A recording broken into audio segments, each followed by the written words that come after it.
Hi guys, we're here on this beautiful day at the North Carolina Transportation Museum here in Spencer, North Carolina for the Tractors and Trains event. Yeah, they're going to have a full display of vintage tractors as well as the engines and trains that here at the museum. So let's go in, have some fun with some farm equipment and tour some trains.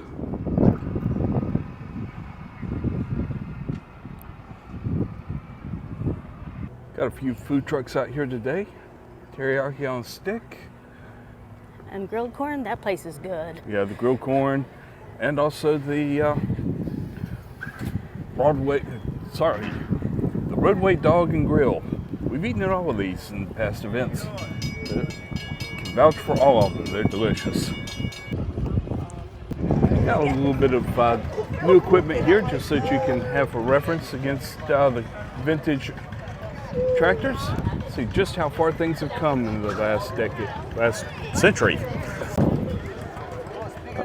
Got the current modern version of my little tractor.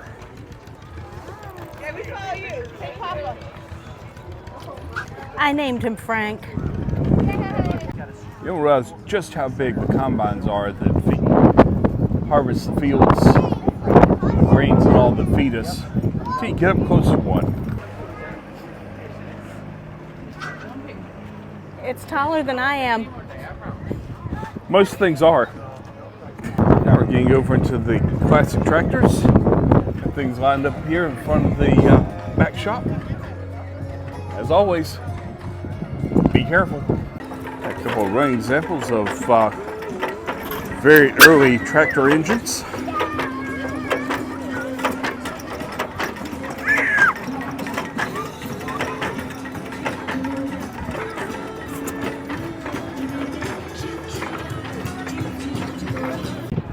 It's a pink Cub, complete with wheel weights. Oh yeah. So this is the first kind of tractor you ever drove. And this one Second, is third. pink, named Pinky. It's for breast cancer awareness.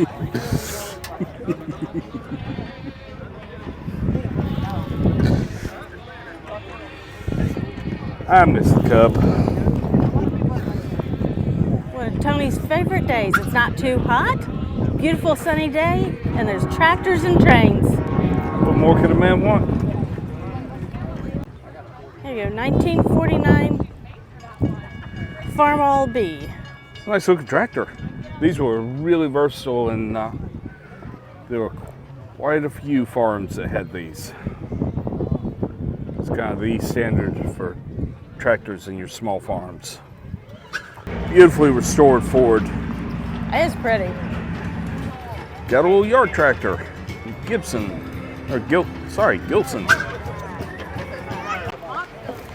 Another little yard tractor here, wheel horse. Hadn't heard of that one. 8-speed. That's counting that it has a high and a low range. So 4-speed transmission, a high speed and a low speed transfer box on it. It's a John Deere 430. It's a pretty one. John Deere Model 70, and this had a rarity for this age, power steering. Would you get a tractor this size? You'd need it. Yeah, most tractors back in the day did not have power steering, so that was a real luxury, especially navigating in between your rows in some of the fields. And that's why the close set tires in the front, so that you could actually have the tires go down between your rows, and then your back wheels would sit in between the other rows. So you'd have a row on either side of the front wheels, the row plants. Now, don't see too many Oliver tractors around these days. They went out of business a long time ago, but they were really good tractors. They even have some demonstrations out here today. Let's go take a look. This is flax. We are processing it here. This is unredded and dried flax. So this has already gone through the really crucial process of redding. Basically rotting the plant so that we're able to break it down and get to those fibers that are on the inside that we could then use for making thread, and then they could then be in turn used to make flax linen, which is a pretty common source of clothing back in We have some cooking demonstrations. They have a chicken, a tripod. So I tie them up first so they don't fall apart when they sling their legs out and stuff when they're spinning.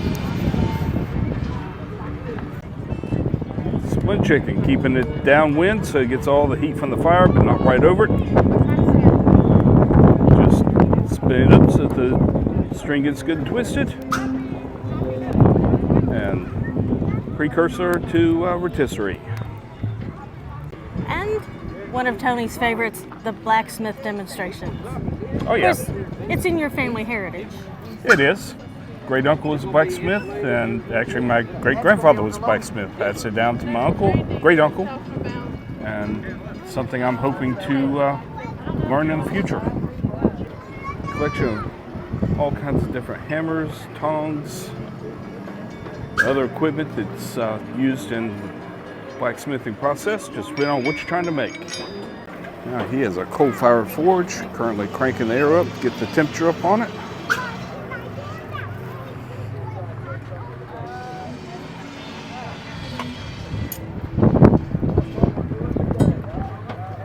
So what piece are you working on? You're ready to make another slingshot like that one laying there for railroad spot.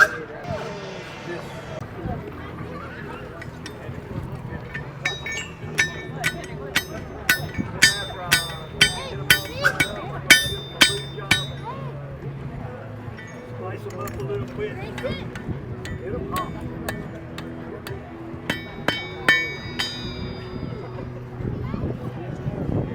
I love that they even have little toy tractors for the kids to play on. Next we have apple cider press and corn shelling demonstrations. Ooh, used to love pressing apples. You gonna show us how to shell some corn? Sure. All right. That one's mostly used up, but if you take a look in, we've got all the teeth here, which will pull the dried corn off the cob as it comes through.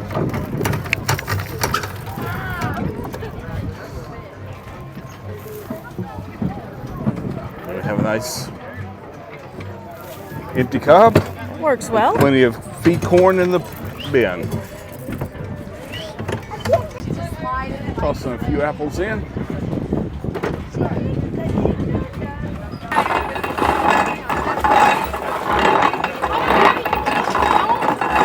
Tony has done this before. Now we'll move the mash bucket down under the press and press the juice on out.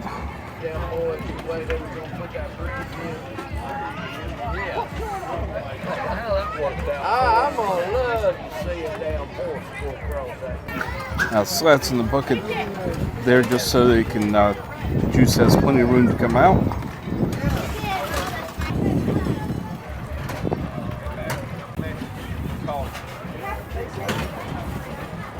We were just told this apple press is over 100 years old. 120 actually. 120. And still works perfectly. Now we're moving inside to the back shop, and there are way more tractors than we originally thought. John Deere M. This was the other tractor that my dad owned. Hoppin' Johnny. All right, hear this thing crank up.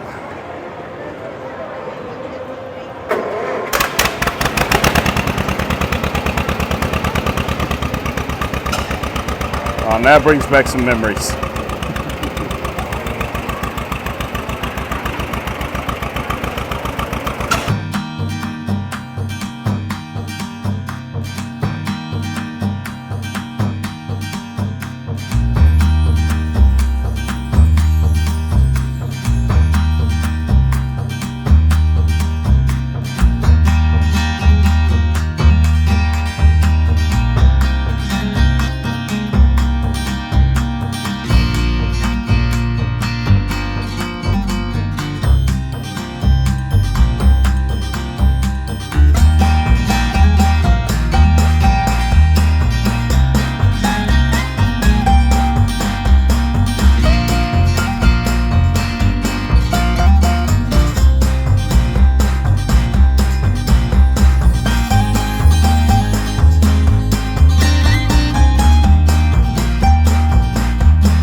So honorable mention here.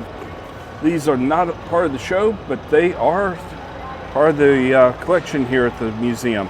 Oh, it's tractors and trains. So why not have a model train set here? This is always a good one. It is. They've got multiple train modelers that have set up for this and all interconnected.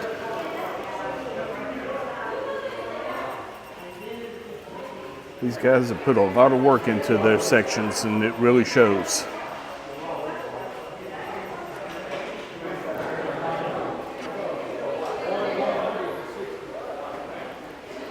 The Metropolis never fails to impress. Yeah.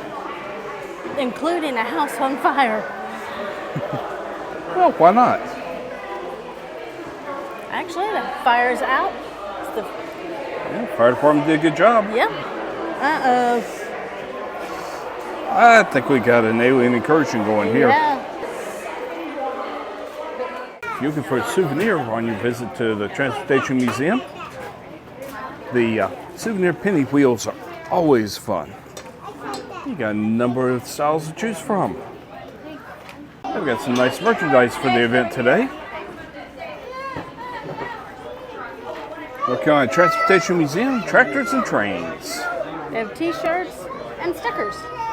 Yeah, t-shirts are 20 a piece.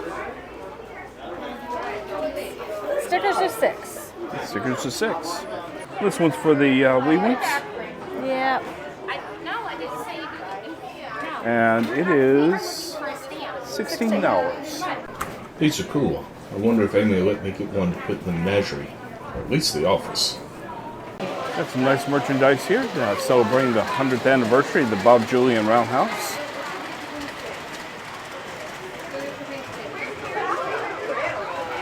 Black and gray t-shirts, which are 20. $20. And the hats are, 24. got the hat both in blue and a beige. Ah, Brew and Chew, looking forward to that this year. yes.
Alright guys, hope you enjoyed seeing all the vintage tractors here at the Transportation Museum as much as we did.